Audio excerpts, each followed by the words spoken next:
몇 주 전에 중학교 1학년 된 저희 아들과 논쟁하는 일이 있었습니다. 아들 학교에서 미술 숙제로 사춘기 하면 떠오르는 이미지를 생각해 와라, 이런 숙제가 있었던 거죠. 일주일 동안 아들이 이제 고민을 했는데 제가 그냥 놔뒀습니다. 그러다가 이제 숙제 발표하기 하루 전에 아들에게 물어봤죠. 야, 사춘기 하면 떠오르는 이미지 그려오기로 했는데 너는 뭘 그리기로 결정했니? 그랬더니 아들이 폭탄을 그리기로 결정을 했다는 것입니다. 제가 하도 기가 막혀서 사춘기 하면 떠오르는 이미지가 굉장히 많고 긍정적인 것도 많은데 왜 하필 폭탄이냐?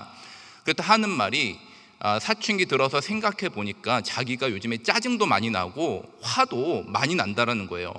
특히 2살 어린 여동생과 말다툼 할 때마다 참기가 너무 힘들다. 그래서 내 감정이 요즘에 폭탄 같아서 폭탄으로 결정했다, 이렇게 이야기를 하는 것입니다. 물론 짜증이 나고 화가 나는 게 사춘기의 일반적인 특성이긴 하지만 다른 것도 좋은 게 많지 않습니까? 그래서 제가 중학교 1학년 된 아들을 윽박질러서 억지로 바꾸긴 하지 못하고 한참 대화를 했는데 거의 1시간 내내 대화하고 토론하고 논쟁하면서 합의하에 아들이 결국 다른 걸로 바꾸기로 결정을 했었습니다. 여러분, 제가 오늘 말씀을 논쟁으로 시작하는 이유는 오늘 우리가 함께 나누려고 하는 이 말라기서가 논쟁으로 구성된 책이기 때문입니다. 앞에 짧은 서론과 뒤에 짧은 결론을 제외하면 가운데는 총 6개의 논쟁으로 구성된 책이 말라기입니다. 그리고 이 말라기가 이 반복되는 논쟁의 패턴이 비슷해요. 먼저 하나님께서 이스라엘 백성들을 향해서 내가 너희에게 이러이러하지 않았느냐, 혹은 너희가 나에게 이러이러하지 않았느냐 라면서 먼저 문제 제기를 하십니다. 그러면 이스라엘 백성들이 지지 않고 우리가 언제 하나님 앞에 그랬습니까? 하나님이 언제 우리에게 그러하셨습니까? 라면서 굉장히 반항적인 항변을 합니다. 그럼 하나님께서 다시 조목조목 따지시면서 그걸 논쟁이 반복되는데 이런 동일한 패턴이 6번이 반복이 됩니다. 여러분, 그렇다면 왜 말라기가 이렇게 논쟁들로 구성된 책일까요? 이 말라기서가 쓰여진 배경을 우리가 조금 이해하면 이 상황을 우리가 이해할 수 있습니다. 말라기는 여러분들이 잘 아시는 대로 구약의 몇 번째 책입니까? 예, 그렇죠. 마지막 책이죠. 마지막 선지자 마지막 책이고, 이 책을 끝으로 예수님께서 이 땅에 오시기까지 하나님이 더 이상 선지자를 보내시지 않습니다. 그 기간이 약 400년, 430년쯤 되는데 이를 향해서 우리가 영적 침묵기 이렇게 부르기도 하죠. 근데 그러면 말라기가 정확히 언제쯤에 쓰여졌는가? 물론 이거는 성경학자마다 조금씩 차이는 있는데 명확한 건 뭐냐면 말라기서는 페르시아 포로기 이후에 쓰여졌다는 것은 분명합니다. 페르시아 포로기 이후라는 게 그러면 어떤 상황인지 짧게 역사를 이야기하자면, 여러분, 북이스라엘은 진작에 아수르에게 멸망을 당하고 남유다가 BC 586년에 바벨론에 의해서 멸망을 당하죠. 그런데 이 바벨론도 영원할 것 같았던 바벨론이 불과 몇 년 되지 않아서 페르시아 제국에게 539년에 멸망을 당합니다. 그러면 이스라엘 백성들은 어떻게 된 거죠? 바벨론에게 멸망당해서 포로로 끌려갔는데 주인이 바뀐 것입니다. 굉장히 처참한 그런 상황이죠. 그런데 이 페르시아 고레스 왕이 소위 고레스 칙령이라는 것을 반포하면서 피지배국들이 각 자기 고향으로 돌아갈 수 있도록 일부 돌아갈 수 있는 회유 정책을 펼치는데, 바로 이때 이스라엘도 스룹바벨이라는 지도자의 인도하에 BC 538년 제1차 포로 귀환이 이루어지게 됩니다. 그리고 약 100년 동안 445년까지 BC 445년까지 1차, 2차, 3차 3번에 걸쳐서 일부 포로들이 예루살렘 땅으로 돌아가게 되는데, 이 시기를 가리켜서 페르시아 포로기 이후의 시대라고 이야기를 합니다. 그럼 여러분, 이스라엘 백성들이 이 페르시아 포로기 이후에 어떠한 상황이었을까요?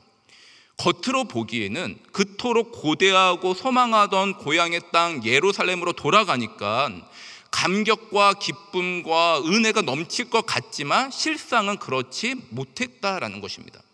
스룹바벨의 인도하에 처음 예루살렘에 딱 갔을 때는 예루살렘 성전을 다시 짓고 회복하고 하나님의 임재 가득한 그 영광의 나라를 회복하고자 하는 열망이 있었습니다. 그런데 막상 보니까 너무 처참한 거예요. 성전은 다 무너지고 회파되어 있고 집들도 다 무너지고 주변이 다 이게 황무지처럼 돼서 도저히 어디서부터 손을 대야 될지 막막한 상황입니다. 그래서 이스라엘 백성들이 자포자기 심령으로 이렇게 놓고 있는데 바로 이때 하나님이 학개와 스가랴의 선지자를 보내주신 거예요. 그러면서 지쳐있는 자포자기하고 있는 그 이스라엘 백성들에게 약속을 하시면서 격려하십니다. 얘들아, 힘을 내라. 너희들 넘어져 있지 말고 일어나서 성전을 다시 회복해라. 그러면 내가 과거 솔로몬의 영광보다 더 큰 영광을 너희에게 주겠다. 너희가 지금 흉년으로 너무 힘든 삶을 살아가지만 내가 너희를 다시 풍요롭게 회복시키겠다. 너희 주변에 있는 족속들이 더 이상 너를 회방하고 방해하지 못하도록 내가 너희에게 함께하여 그들을 다 물리쳐 주겠다. 이런 약속을 하신 겁니다. 그래서 이스라엘 백성들이 힘을 내가지고 성전을 열심히 지었죠. 여러분, 하나님의 약속이 이루어졌을까요? 잘 모르시겠죠? 성전을 짓고 얼마의 시간이 지났는데 하나님의 약속이 이루어지지 않는 거예요. 여전히 가난하고 여전히 흉년이 들고 여전히 주변의 족속들이 회방하고 괴롭히고 우리 이스라엘을 우습게 여깁니다. 그래서 이스라엘 백성들이 다시 힘을 잃고 지지부진하게 살아가고 있는데 이때 다시 하나님이 에스라와 느헤미야를 보내주시죠. 다시 이스라엘을 격려해 주십니다. 약속을 하십니다. 얘들아, 일어나서 힘을 내서 성벽을 재건하라. 너희가 성벽을 재건하면 내가 과거에 비하지 못한 영광을 너희에게 주겠다. 너희가 지금 흉년에 들어서 힘들지만 내가 풍요롭게 하겠다. 내가 너희와 함께하여 주변의 족속들이 더 이상 너희를 우습게 여기지 못하도록 내가 너희를 강하게 하겠다. 약속을 하셨어요. 그래서 이스라엘 백성들이 다시 힘을 얻어서 성벽을 열심히 쌓았습니다. 하나님의 약속이 이루어졌을까요? 여러분, 믿음이 있으시죠? 열심히 쌓아서 성벽을 재건했는데 하나님의 약속이 이루어지지 않는 것입니다. 여전히 가난하고 흉년이 들고 주변의 족속들을 계속 괴롭힙니다.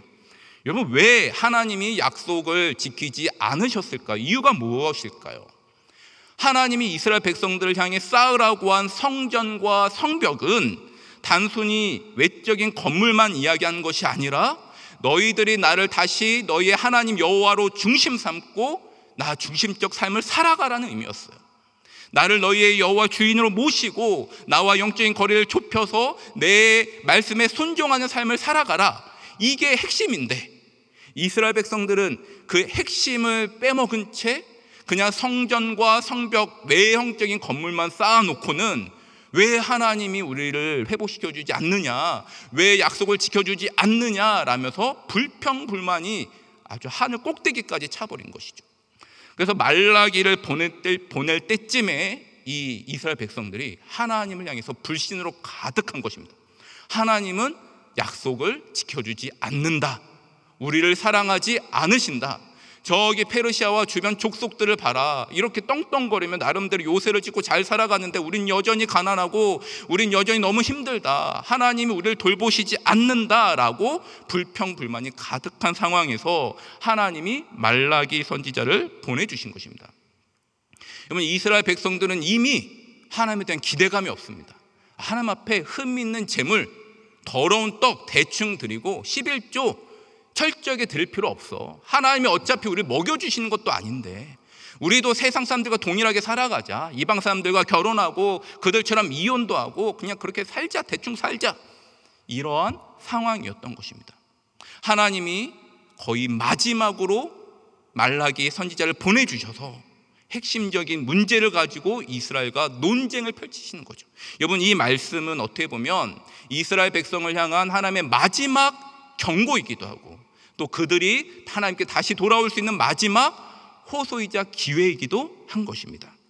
오늘 우리가 읽은 이 6절부터의 본문은 말라기에 나오는 6개의 논쟁 중에 두 번째 논쟁에 해당되는 부분인데 이 논쟁의 주제가 무엇이었는지 우리 6절 말씀을 다 함께 읽어보면서 한번 파악해 보도록 하겠습니다. 6절입니다.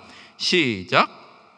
내 이름을 멸시하는 제사장들아, 나 만군의 여호와가 너희에게 이르기를 아들은 그 아버지를, 종은 그 주인을 공경하나니 내가 아버지일진데 나를 공경함이 어디 있느냐? 내가 주인일진데 나를 두려워함이 어디 있느냐 하나 너희는 이르기를 우리가 어떻게 주의 이름을 멸시하였나이까 하는도다. 여러분, 6절의 첫 시작이 무엇입니까? 내 이름을 멸시하는 제사장들아. 하나님이 지금 자신의 이름이 멸시받는다고 생각하고 계십니다. 그러니 이후에 이루어지는 이야기가 좋은 이야기일 리가 없겠죠. 어떤 분들은 여기서 하나님의 이름 멸시하는 사람들이 제사장들이니까 우리와 상관없는 목회자들에게 주신 말씀이 아닙니까? 라는 분들이 혹 있을지 모르겠는데요, 여러분, 예수님께서 이 땅에 오신 이후의 신약은 우리 모든 성도들이 하나님 앞에 직접 나아갈 수 있는 많은 제사장을 믿습니다. 그러므로 이 말씀은 오늘날 우리 모든 성도들에게 주신 말씀으로 적용을 해야 합니다. 여러분, 그렇다면 하나님이 지금 불쾌하시고 화가 나신 이유가 도대체 무엇입니까? 6절 중간을 보니까 아들은 아버지를 공경하고 종은 주인을 두려워하는데 너희는 왜 나를 공경하지 않고 왜 나를 두려워하지 않느냐? 한마디로 이 배은망덕한 불효자식들아. 그럼 제가 욕한 게 아니고요, 지금 하나님이 정확히 이런 이야기를 지금 이스라엘 제사장들에게 지금 하신 거예요. 그랬더니 여러분, 이스라엘 제사장들의 반응이 어떠합니까? 여러분, 6절 끝부분을 한번 보세요. 이렇게 이야기합니다. 우리가 어떻게 주의 이름을 멸시하였나이까? 우리가 주님의 이름을 멸시한 적이 없는데 왜 또 생트집 잡으십니까? 우리가 언제 주님의 이름을 멸시했다고 또 이렇게 우리를 나무라 하시나요?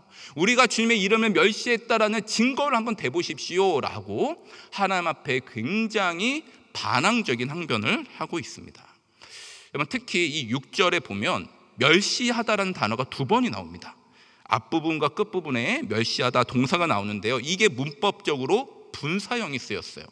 이게 무슨 의미냐면 이스라엘 백성들이 여호와를 멸시한 게 한두 번 실수에 의해서 우발적으로 한 것이 아니라 습관적으로 반복적으로 계속해서 그렇게 주님의 이름을 멸시하는 삶을 살았다는 것입니다. 여러분, 율법에 의하면 자식이 부모를 멸시하면 어떻게 해야 됩니까? 자식이 부모를 멸시하면 당장 돌로 쳐 죽여야 되는 것이죠. 그러니까 하나님이 지금 이 말씀은 너희들은 지금 당장 죽어 마땅해 라고 말씀하시는 것과 다를 바가 없는 거예요. 근데 하나님이 이 화가 나신 걸 꾹 참으시고 이스라엘의 항변에 대해서 조목조목 증거를 댑니다. 여러분, 7절 말씀 우리 한번 읽으시면서 하나님의 증거를 한번 찾아보겠습니다. 7절입니다. 시작.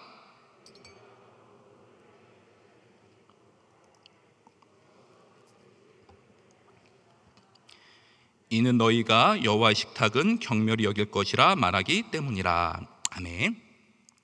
여러분, 작년 이맘때쯤에 담임 목사님께서 레위기 강의를 하셨습니다. 여러분, 이 레위기 말씀을 보면 하나님 앞에 제사를 올려드릴 때, 제물을 드릴 때 어떻게 드려야 되죠? 흠 없는 제물을 정성껏 최선을 다해서 그 정해진 율법에 따라서 철저하게 드리는 게 제사의 기본입니다. 그런데 여러분, 지금 이스라엘 제사장들이 어떻게 드렸냐면 더러운 떡을 하나님 제단 앞에 드렸다는 것이죠. 그러면서도 이 이스라엘 백성들이 딱 잡아댑니다. 우리가 언제 어떻게 하나님 앞에 더러운 떡을 드렸다고 하십니까? 항변하죠. 그런데 여러분, 7절 후반부를 보면 그들은 말로는 더러운 떡을 드린 적이 없다 말하지만 실제로 그들의 마음속에는 여호와의 식탁은 경멸히 여길 것이라 라는 마음으로 드렸다는 것입니다. 여호와의 식탁은 경멸히 여길 것이라, 이게 쉽게 무슨 말입니까? 하나님 앞에 제사 드릴 때 그냥 대충 드려도 돼. 그 흠 있는 거, 절뚝거리는 거 괜찮아. 하나님 어차피 모르실 거야. 뭐 아셔도 뭐 어쩌시겠어. 그냥 드려도 돼 라는 마음으로 드렸다는 것입니다. 기본적으로 제사장으로서 하나님 앞에 제사를 드릴 때 감사와 기쁨과 거룩함과 순결함으로 드리는 이런 마음을 완전히 사라진 채 형식적으로, 습관적으로, 마지못해 심지어 귀찮아하면서까지 드리는 이스라엘 제사장들의 모습이죠. 하나님에 대한 마음이 완전히 사라진 모습입니다. 여러분, 이에 대해서 하나님이 계속해서 논쟁하십니다. 다시 반문하십니다. 제가 8절 말씀을 읽어드리겠습니다. 하나님이 어떻게 반문하신지 들어보십시오. 만군의 여호와가 이르노라, 너희가 눈먼 희생제물을 바치는 것이 어찌 악하지 아니하며 저는 것 병든 것을 드리는 것이 어찌 악하지 아니하냐.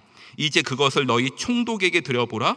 그가 너를 기뻐하겠으며 너를 받아 주겠느냐. 여러분, 8절의 첫 문구가 뭡니까? 만군의 여호와가 이르노라. 여러분, 사실 여러분들이 오늘 본문을 이렇게 눈으로 쫙 보시면 만군의 여호와라는 문구가 굉장히 많이 반복되고 있습니다.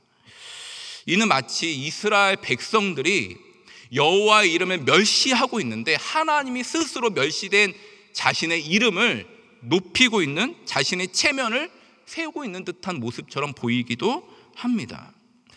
혹시 여러분들이 다니시는 직장의 사장님, 회장님, 혹은 여러분들이 정말 존경하는 분, 귀하게 여기는 분에게 선물을 드려본 적 있습니까? 정말 존경하는 분에게 선물을 드리는데 혹시 집에서 먹다 남은 거, 쓰던 거, 곰팡이 쓴 햄 이런 거 그냥 검은 봉다리에 담아가지고 오다 주셨습니다. 이런 분 없으시죠? 노상에서 1+1으로 싸게 떨이하길래 사왔습니다. 이런 분 없잖아요. 정말 존경하는 분한테 선물을 주면 포장지도 막 하나하나 고르고 혹시 흠이 없나 막 살펴보고 리본을 여기에다 달았나 저기에다 달았나 또 이렇게 자기가 직접 손글씨로 감사합니다 메모를 적어서 정성껏 드리지 않습니까? 여러분, 이와 마찬가지로 이스라엘 백성들이 총독들에게 드릴 때도 이렇게 흠이 없는 것을 정성껏 해서 총독에게 갖다 드리는데 하나님이 말씀하시는 거죠. 왜 나에게는 저는 것, 흠이 있는 것, 병든 것을 가지고 오느냐, 내가 총독보다 못하느냐라고 묻고 계신 거예요. 여러분, 이 물으심은 정말 답이 궁금해서 묻는 게 아니죠. 하나님 너무나 답답한 마음에 마치 하소연하고 있는 듯한 모습으로 보여집니다. 그런데 여러분, 이스라엘 백성들이 하나님을 멸시하는 태도는 이뿐만이 아니었습니다. 우리 이어서 9절 말씀 같이 한번 읽어보겠습니다. 9절입니다. 시작.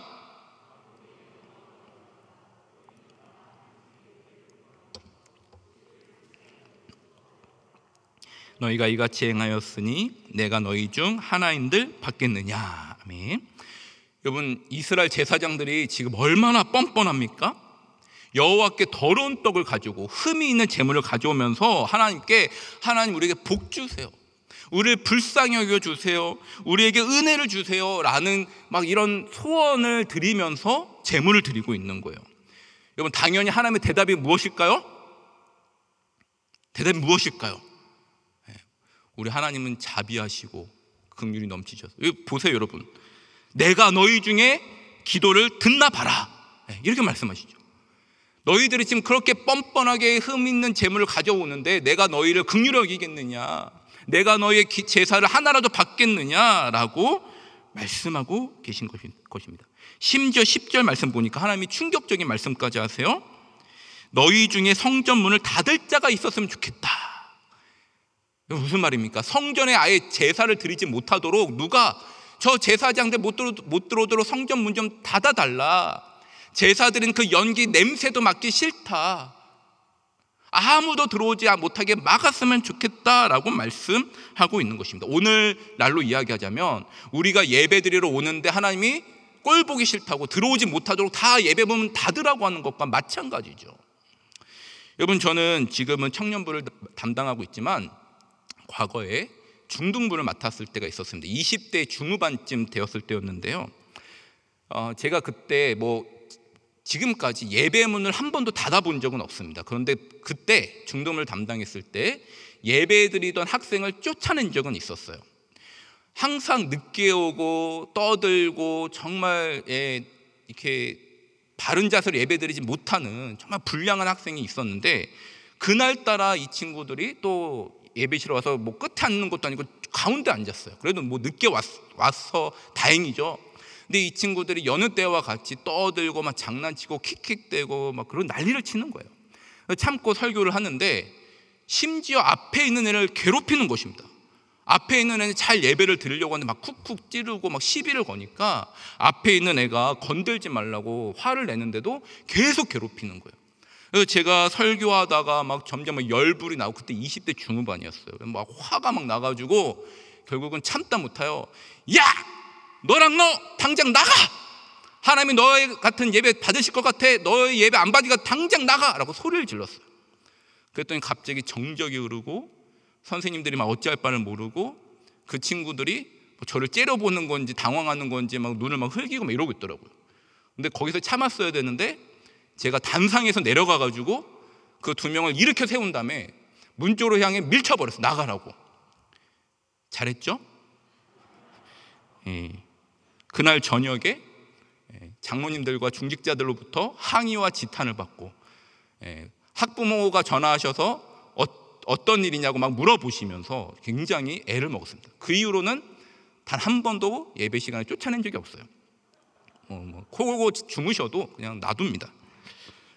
여러분, 그런데 하나님께서 오늘 말씀 보니까 너희처럼 예배 드리는 자 필요 없다. 아예 들어오지 못하도록 성전문을 누가 좀 닫았으면 좋겠다라고 선언하는 것입니다. 여러분, 그렇다면 오늘날 이 말씀이 우리가 어떻게 적용해야 될까요? 더러운 떡, 흠 있는 재물이라는 게 도대체 뭘까요? 여러분, 이게 뭐 예배 자세를 말하는 걸까요? 주일날 예배 와서 뭐 딴짓하고 핸드폰 하는 거? 딴 생각하는 거? 혹은 하나님 앞에 드릴 재물을, 헌금을 제대로 가지고 오지 않아가지고 갑자기 주머니에서 꺼냈는데 난 1,000원짜리 내고 싶은데 10,000원짜리밖에 없어서 이거 어떡하지 하면서 막 내는 거? 이게 아니죠. 여러분, 더러운 떡, 흠 있는 재물이라는 것을 오늘날로 생각해 보자면 그 헌금을 가져오기 전에 그 돈을 어떻게 벌었느냐, 내가 주일 하나님 앞에 예배하러 나왔는데 그 이전의 삶을, 어떠한 삶을 살다가 왔느냐라는 것입니다. 예를 들어서 만약 내가 건축 일을 하고 있다면 당연히 들어가기로 한 철근이 있는데 그걸 다 집어넣지 않고 은근히 몇 개를 제외하는 것이죠.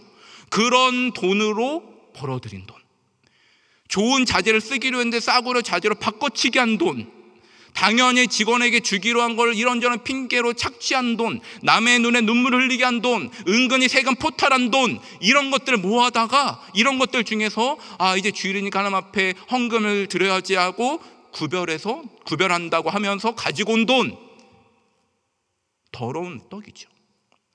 우리가 주일날 예배 드린 이 모습뿐만 아니라 일상에서는 전혀 하나님과 상관없이 하나님의 중심적 삶이 아니라 그냥 세상과 동일하게 세상과 어울려 세상의 가치관으로 살다가 형식적으로 종교적으로 와서 예배드리는 것, 흠 있는 제사라는 것입니다. 사랑하는 여러분, 어쩌면 지금 이스라엘 제사장들은 자신들이 무엇을 잘못했는지 정말 몰랐을 수도 있어요. 율법에 따라서 절기마다 잘 예배를 드리는데, 제사를 드리는데 왜 하나님이 흠 있는 떡이라고 하고 더러운 떡이라고 하시는지 이해가 안 됐을 수도 있습니다. 그러나 하나님께서 그들 마음 가운데 있는 의식적이든 무의식적이든 하나님의 이름을 멸시하는 그들의 태도를 들추시고 지금 그들에게 말씀하고 계신 것이죠. 사랑하는 여러분, 우리는 이 말씀 앞에서 지금 나는 어떠한 예배를 드리고 있는지 돌아볼 필요가 있습니다. 혹시 형식적으로, 습관적으로, 종교적으로 예배를 드리고 있는 분은 없으십니까? 혹시 이 코로나 어려운 가운데 나도 모르게 하나님 앞에 더러운 떡을, 흠 있는 재물을 드리고 있지는 않으십니까? 어쩌면 오늘 말씀을 들으면서 내가 가져온 예물, 내가 드리는 예배 하나님이 불쾌히 여기시고 안 받으실 수도 있겠구나라고 그런 마음이 혹 들으셨는지 모르겠습니다. 그러나 여러분, 안타까워하지 마십시오. 우리는 하나님 앞에 회개할 수 있습니다. 하나님 오늘 이 말씀을 주시는 이유는 우리를 정죄하기 위함이 아니라 우리가 다시 회복하여 하나님의 중심적인 삶으로 돌아오고 참된 예배자로 세워지기를 하나님께서 지금 우리에게 요청하고 있는 줄로 믿으시기 바랍니다. 그렇다면 마지막으로 지금 하나님이 이스라엘 백성들에게 선언하시는 말씀은 무엇일까요? 우리 11절 말씀을 마지막으로 같이 읽어보도록 하겠습니다. 11절입니다. 시작. 만군의 여호와가 이르노라. 해 뜨는 곳에서부터 해 지는 곳까지의 이방 민족 중에서 내 이름이 크게 될 것이라.